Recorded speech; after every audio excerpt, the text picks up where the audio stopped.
France Bleu Auxerre, Studio Foot. Ça faisait depuis la 5e journée. Donc là j'ai été agréablement surpris, comme j'avais été désagréablement surpris quand on m'avait annoncé ma mise à l'écart de l'équipe. Donc j'ai pris ça avec beaucoup de joie, beaucoup de plaisir, mais aussi beaucoup de concentration, parce que ce match de Monaco, on l'attendait depuis un bon bout de temps et on espérait faire quelque chose de grand. Donc tout ça c'est un peu mélangé, mais quand j'ai vu mon nom, c'était le plaisir avant tout. Est-ce qu'on s'y attend concrètement? On se dit le tunnel va être super long, je ne vais pas voir la lumière au bout, ou est-ce qu'on se dit je bosse et on ne sait jamais?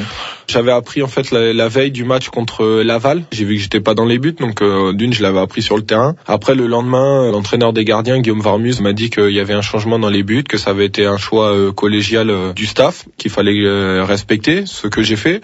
En aucun moment j'ai fait part de mes états d'âme. Les 2-3 premières semaines ont été très compliquées parce que là je me suis dit bon c'est bon, je suis cuit. Et après je me suis dit bon écoute la saison est encore longue, et vis-à-vis de Donovan Léon, oui, de Willy Mayence, les deux autres gardiens, et surtout vis-à-vis de moi-même et de ma conscience professionnelle, j'ai dit écoute tu bosses, et peut-être qu'un jour ça paiera.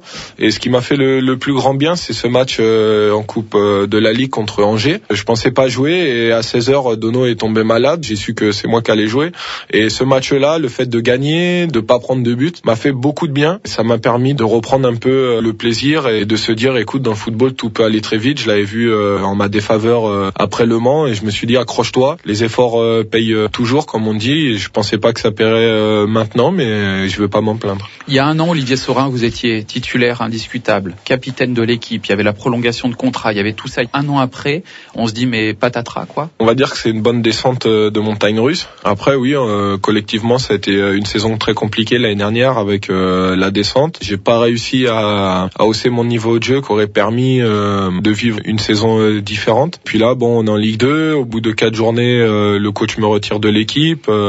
Alors vous n'étiez pas forcément d'accord, enfin on peut dire moi j'étais pas forcément d'accord. 4 journées de championnat, on avait 2 victoires, 2 défaites. Il me semble qu'on était encore dans les 7 premiers du championnat. On n'était pas loin du podium, donc peut-être mon erreur a été de pas en demander d'explications. Je me suis posé beaucoup de questions, ce qui m'a pas forcément servi les 3 premières semaines après ma mise à l'écart. Et là, avant le match de Monaco, Guillaume Varmus m'a expliqué que contre Bastia, il avait trouvé que j'avais été performant tout le long du match, et que quand ils m'ont mis à l'écart, ce qu'ils me reprochaient, c'était le fait d'avoir des baisses de régime lors d'un même match. Il aurait aimé que je sois constant sur 95 minutes. Donc là, j'ai eu cette explication. Donc ça a été comme une bonne bouffée d'oxygène, et maintenant je sais ce que je dois travailler pour pouvoir être de plus en plus performant. On sait que vous travaillez depuis plusieurs années avec une préparatrice mentale. Est-ce que pendant cette période, vous doutiez, vous venez de le dire, que c'était difficile, vous l'avez vu beaucoup plus régulièrement, voilà? Non, j'ai pas vu plus régulièrement, mais depuis maintenant février 2008, ça date de ma blessure au coude, donc c'est pour ça que je m'en souviens. On se voit tous les 4, 5, 6 semaines, c'est régulier, il n'y a pas de bonne période, mauvaise période. Quand on a eu la bonne période avec la Ligue des Champions ou la saison d'avant avec cette 3e place, je la voyais autant, mais c'est vrai que là le travail était complètement différent. Moi j'ai décidé de repartir en gros de zéro en début de saison par rapport juste au foot, et elle m'a aidé par rapport à ça, où c'est vrai que cette éviction je l'ai très mal pris. En fait, elle m'a fait comprendre que il y avait des hauts, il y a des bas, mais quand on est tout en bas, on a tendance à l'oublier. Et elle m'a dit que les qualités, je les avais pas perdues, et que elle allait m'aider à tout retrouver. Et là, depuis plusieurs semaines à l'entraînement, je me sens bien. C'est peut-être ce qui a décidé le coach à me faire jouer contre Bastia. Et moi, je l'ai pris comme l'accomplissement d'un travail compliqué depuis le début de la saison. Mais on se dit quoi? Je suis quand même pas devenu nul. On se dit quoi à ce moment-là, quand vous rentrez chez vous le soir là que... Franchement, c'était très compliqué. Même en rentrant à la maison, j'ai pas forcément été très agréable avec mon entourage. Ça, je le savais. Mais bon, quand on n'est pas bien, quand on se pose des questions, c'est vrai, quand on passe de titulaire à Ligue 1, remplaçant en Ligue 2, on se dit, mon niveau, c'était quoi en fait? C'est la Ligue 1 ou je dépasse pas le stade de remplaçant en Ligue 2. Donc, on se pose des questions qui nous met pas forcément dans de bonnes dispositions. Puis comme je vous ai dit, au bout de 3 semaines, je me suis dit, mais vis-à-vis de mes coéquipiers, vis-à-vis des autres gardiens, et surtout vis-à-vis de moi-même et de ceux qui croyaient en moi, de mes proches, mais j'avais pas le droit de baisser la tête. Et j'ai pas oublié aussi que vis-à-vis du club, que je suis salarié du club, qui a un objectif qui est très important pour l'avenir du club, et ben j'avais pas le droit de me morfondre. Donc j'ai relevé la tête. Et j'ai travaillé, il y a eu des périodes pas faciles, mais je me suis accroché pour tous ces gens-là, pour tous ces objectifs-là. Et aujourd'hui, j'ai réussi à enchaîner 2 matchs et j'espère que le coach me fera confiance jusqu'à la fin maintenant. La saison dernière, vous avez été très critiqué par les supporters, peut-être à juste raison, parce que la saison n'était pas fantastique. Mais quel est votre niveau? Quel est le niveau d'Olivier Saurin? Est-ce que pour la qualification en Ligue des Champions, vous avez été décisif, vous étiez au-dessus? C'est quoi l'idée? On a tous pour la qualification en Ligue des Champions, je crois que individuellement à l'époque on a tous une part de responsabilité, mais il me semble que c'est le collectif qui avait vraiment fait la différence par rapport à des équipes où on va dire à l'époque comme Lille qui a fini derrière nous, comme le Paris Saint-Germain. Ils avaient peut-être plus d'individualité, mais on avait vraiment un collectif solide et à la moindre tempête, le bateau restait droit. On avait tous une part de responsabilité, moi aussi. Et là, l'année dernière, c'est pareil, on est descendu. Mais vous étiez en sur-régime ou pas? Non, je pense pas. Non, je pense pas. Je pense que j'ai beaucoup C'était le sommet de votre carrière, peut-être. Enfin, on dit qu'à un âge, on a justement le pic, quoi. Ouais. Ouais, j'ai aussi, je pense que on était tous à 100%. Ouais. On était tous à 100% et voire plus. Plus c'est difficile. Mais non, on était tous à un pic de forme, de confiance exceptionnel, ce qui a permis d'avoir de tels résultats. Puis l'année dernière, oui, on a eu une baisse de régime tous individuellement, moi le premier, et ça s'est ressenti avec cette descente. Après que les gens critiquent, quand vous faites un métier public, ça fait partie du métier. Et moi je les ai pris, ça fait mal, mais j'acceptais les louanges quand ça allait bien, donc faut accepter aussi les critiques. J'ai essayé de m'en éloigner le plus possible pour pouvoir rester concentré sur vraiment le foot et le ballon.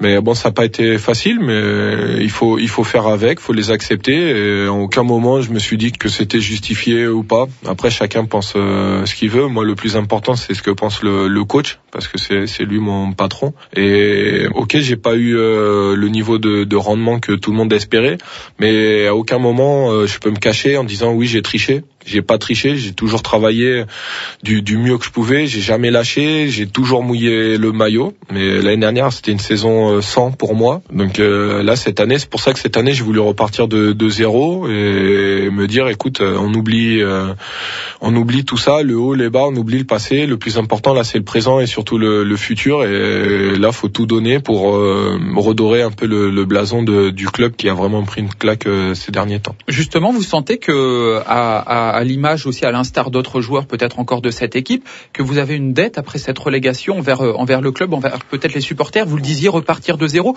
Vous auriez pu signer ailleurs l'été dernier et vous êtes resté pour relever ce challenge. Oui, j'ai eu des propositions, mais moi, dès l'officialisation de notre descente après défaite à Marseille, en aucun cas je me suis dit, écoute, finis la saison, après tu t'en vas et basta. Dans ma tête, c'était clair. Je suis descendu et il est hors de question que je parte. Il faut que je remonte en Ligue 1 avec la JA. C'est l'objectif que je me suis fixé, et c'est pour ça que à aucun moment j'ai dit je vais partir. Pour moi, c'était clair. Avant même le début des vacances, c'était clair. J'ai dit je reste. Pour en revenir justement à cette période, on peut dire vraiment là que c'est terminé. Voilà, cette période même également de doute en ce début de saison, après l'année très difficile la saison dernière. Voilà, il y a peut-être un nouvel Olivier Saurin. J'espère. Moi, j'ai eu pendant les vacances, j'ai eu une remise en question. Je me suis mis à nu, comme on dit. Mais j'ai dit bon, c'est bon. Maintenant, voilà ce qui a été, voilà ce qui a pas été, voilà ce que j'ai fait par le passé. Maintenant, c'est le présent. Sur quoi je peux m'appuyer, sur ce que je dois oublier. Même physiquement, j'ai perdu 4 kilos en 3 semaines dès la reprise, en me disant je vais essayer de fondre le plus possible pour après travailler à fond avec Nicolas Charton en musculation, le préparateur physique, pour essayer d'avoir un corps plus tonique. Je me suis dit c'est peut-être une solution, donc je suis parti là-dessus. Beaucoup m'ont dit mais tu fonds à vue d'œil, mais c'était voulu. En aucun cas c'était pas une dépression, non. C'était voulu. parce que j'avais lu pas mal d'articles sur des sportifs de haut niveau, notamment Djokovic, qui avait dit que il avait gagné la Coupe Davis avec la Serbie contre la France, et au lieu de se dire ça y est, je suis à l'apogée, il s'est posé d'autres questions. Il s'est dit mais qu'est-ce que je peux faire pour être encore meilleur? Et ça passait par un changement physique. Donc j'avais été agréablement surpris par cet article, et je me suis dit mais peut-être que moi ça peut m'aider à être plus performant. Donc je suis parti là-dessus, et physiquement je me sens vraiment bien depuis le début de saison. Et vous avez 4 kilos en moins par rapport à l'année dernière? À l'année dernière, là j'ai repris 2, mais en aucun cas c'est du gras. Je fais beaucoup de musculation avec le préparateur physique, donc et là j'arrive à bien me stabiliser. Et c'est vrai que je me sens beaucoup mieux. Puis après, j'ai aussi un nouvel entraîneur des gardiens. Nous les gardiens, nous avons un nouvel entraîneur des gardiens. Donc quand vous passez 5 ans et demi avec le même entraîneur des gardiens, et que là vous en avez un nouveau, vous repartez de zéro. Vous repartez de zéro, et ça a été le discours de Guillaume Varmuz dès le début de la saison avec les 3 gardiens. Il a dit que lui il arrivait, il nous connaissait pas tous les 3, il repartait de zéro, il mettait tout à plat, on était 3 gardiens, et que lui ce qu'il voulait c'était une bonne ambiance entre les gardiens, et surtout beaucoup de sérieux, beaucoup de concentration, avec du plaisir lors des entraînements, et que lui après il ferait les choix. Tout ça a été des points positifs, je pense, pour moi, après une saison compliquée, pour se vider la tête et repartir et penser qu'au football. Vous avez pu prendre aussi un peu de recul, je parle géographiquement par rapport aux rencontres. Vous étiez souvent sur le banc de la GIA, de vos coéquipiers, de ce groupe. Concrètement, est-ce que vous restez optimiste quand on voit la GIA 14e de la Ligue 2 après ce non-match à Monaco? Est-ce qu'il y a très sincèrement un espoir avec votre expérience, Olivier? Vous avez même connu la Ligue 2 avec Nancy à l'époque, de remonter ou pas, ou au moins de voir la GIA de nouveau dans les 5-6 premiers de ce championnat très serré. Mais moi je suis optimiste. Après c'est vrai que les gens jugent par rapport au match de Monaco, mais moi je vis tous les jours avec ce groupe, avec ces joueurs. Il y a un groupe de qualité. Ça, il faut vraiment que les gens Mais ça ne tourne pas. Ça tourne pas. C'est vrai qu'il manque vraiment pas grand chose. Après, les gens s'attardent sur le dernier match, ce qui est humain. Mais moi, je préfère me pencher sur les points positifs. J'oublie pas la victoire dans le derby. Il me semble que le match avait été vraiment complet. On a gagné, on n'a pas pris de but. J'oublie pas non plus le match à Bastia, même si nous avons perdu. On est allé dans un club de Ligue 1 et on s'est vraiment bien battu, on a eu pas mal d'occasions, malheureusement ça a pas payé. On a eu ce match contre le Gazélec où on prend un rouge juste avant la mi-temps, et là on s'est aperçu que l'équipe avait été solidaire. Il y a aussi ce match en Coupe de la Ligue contre Angers où vraiment on prend un rouge au bout de 10 minutes, on s'est dit mais c'est bon, on aurait pu lâcher en se disant voilà, la Coupe de la Ligue, plus important c'est le championnat. Mais non, on a vu une équipe solidaire qui a gagné 2-0, qui a pas pris de but, qui a été très efficace. Mais ça vous fait dire quoi ça? C'est qu'il y a des lendemains meilleurs, vraiment? Oui, il y a des lendemains meilleurs. C'est vrai qu'il nous manque pas grand-chose. Mais après, faut pas oublier que par rapport à la saison dernière, on a quand même 10 joueurs qui sont partis. On a beaucoup de jeunes qui sont arrivés. Et je trouve qu'on demande beaucoup à ces jeunes joueurs. Faut pas oublier que, à part Willy Bolly, qui a une expérience d'une saison et demie en Ligue 1, les autres avaient pas ou peu d'expérience dans le monde professionnel. Ils viennent d'un niveau niveau en CFA ou de quelques bancs, et c'est pas en faisant quelques bancs en pro qu'on a tout de suite le niveau. Et par rapport à ce qu'on leur demande, moi je trouve que les jeunes ils s'en tirent vraiment bien. Ils ont beaucoup de qualité, mais ça va venir petit à petit. Après les anciens, faut pas oublier que la claque de l'année dernière nous a fait vraiment mal. Quand vous descendez avec un club comme la GIA, on n'était peut-être pas préparé à tout ça, et il faut le digérer, et ça se digère pas du jour au lendemain. Mais on travaille tous les jours à l'entraînement. Franchement, on n'est pas un groupe de mauvais garçons comme on peut l'entendre, comme quoi par rapport au match de Monaco où on s'est pas battu.